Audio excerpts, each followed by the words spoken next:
Hi, it's Chris. In this video, we're going to show you how to remove and replace the door bin on your refrigerator.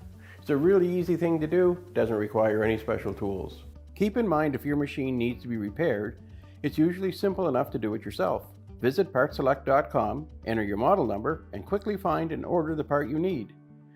So to remove your door bin, you're simply going to want to open up the doors of your refrigerator. Any product that's on the door bin, you're going to want to remove it and set it to one side. Then it's just a matter of taking hold of the door bin, lifting it up slightly with a little upward pressure, and then pulling the door bin straight out.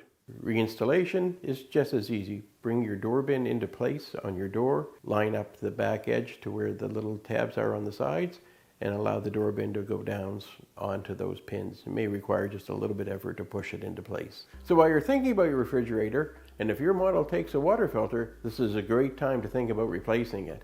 If so, check out our website. We have a great lookup tool, so no matter what brand of refrigerator you have, we can supply you with the right filter. Once that's done, you're just going to take your product, put it back onto your door, close your doors, and you're good to go.